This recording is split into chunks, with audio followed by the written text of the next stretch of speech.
Anini Owupu Achichi. Here we are, Poppy's Playtime Chapter 5 review.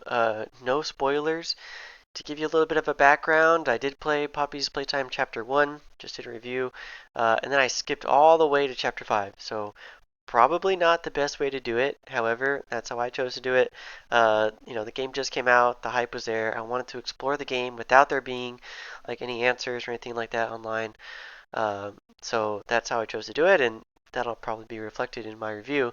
Um, but yeah, it took me about 3.5 hours to get through the whole game. And in terms of a spooky meter, how scary was this game? I would say out of 10, this is probably about a 4. Probably the same as Poppy's Playtime Chapter 1. Again, the character designs are cool. They look scary, like in these trailers.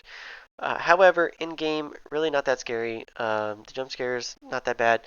So yeah, just not a very scary game. So if you're worried about that with this one, again, it's really not a big deal. You can totally deal with that, no problem. So some things I did like about the game, I really like the character designs, just like I did in the first one. This is the 5th chapter, and they've definitely continued to improve on the character designs, how great everything looks, how unique the characters are. I just think the overall the way they crafted all these characters is really really great, very impressive. The story as well. I think the story was pretty interesting. Um, I always appreciate a story that gives some character development, and there is a little bit of that in this story. So I do appreciate that. However, it did drive me a little bit crazy that there was one guy, there's this red fluffy guy you run into. You're in a dangerous situation. He comes out, he helps you a little bit. Chill dude, love that guy.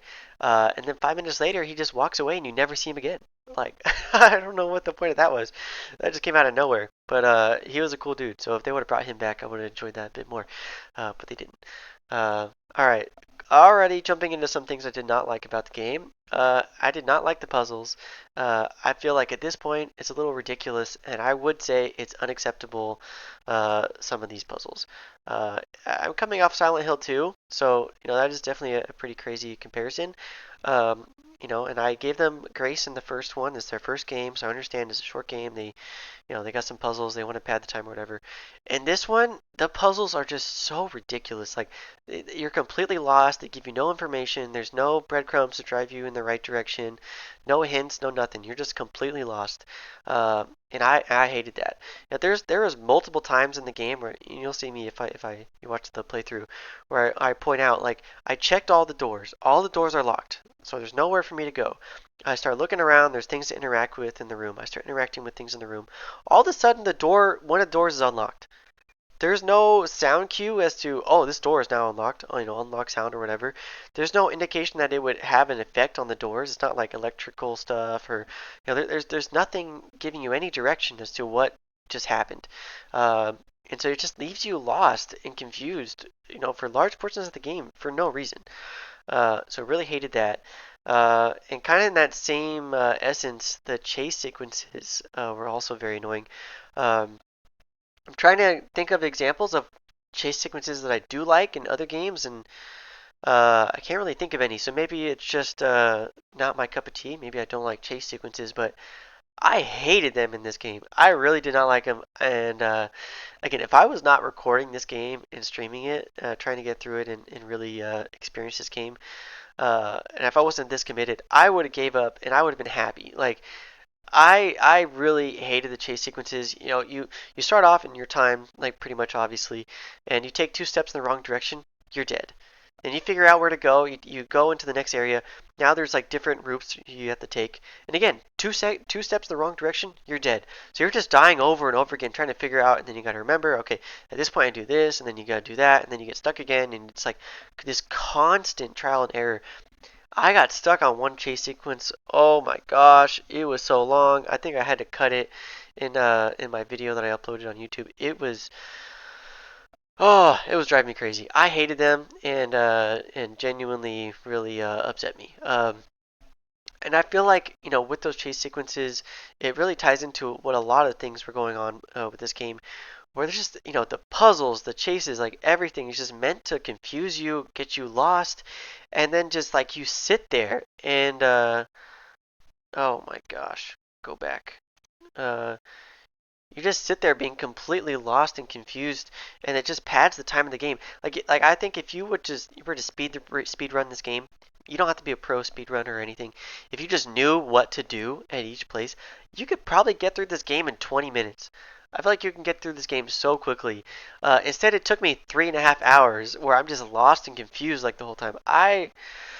Oh man, that was really frustrating.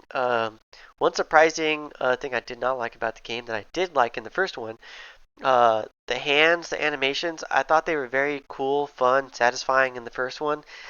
They still kind of are in this one, but something about the game mechanics I did not like. I was not having a good time. Um, I think you get different hands, but like it's only one of them. I think only one hand actually changes. The other one's the exact same the whole time. So I feel like that's limiting. Like you could have came up with some really interesting puzzles, like using both, having to do different abilities and stuff. They didn't do that. So I don't know. They were fun in the first one. They weren't fun in this one. I think it's just the fault of the puzzles and the chases that really just ruined this game. Um, so anyway, those are my thoughts. Clearly, not going to have a great overall score for this game. So let's get into that. What would I give this out of 10? This may come off a bit harsh, but I would give this game a 3 out of 10. I did not like this game. I will not play this game ever again. Drove me actually absolutely crazy. I have a bad memory of this game. So I maybe I wouldn't recommend this game. Um, I would say, my score's probably gonna be lower than other people's, and I understand that. But you could point it to maybe I don't understand the story enough or whatever. But I feel like the thing that drove me the most crazy is that I did this right when the game came out, so there wasn't really any answers to these puzzles. So when I was getting stuck, I was really getting stuck, and I couldn't like figure out where to go. So it just really it I would get stuck for such a long period of time, and just ruined my experience. So if you're going to jump into this game, I would say make sure you have something by your side to help you when you get stuck, so you don't get as frustrated as I got, which clearly is reflected in my score. But yeah, that's how I feel. You're probably going to get upset because I know everybody loves Poppy Playtime, so 3 out of 10 is probably going to drive people nuts. But hey, that's how I feel. I'm not going to adjust my score to make people happy, so uh, that's what it is. Sorry if it upsets you. Yeah, make sure you get some help when you go through the game yourself. All right, bye bye.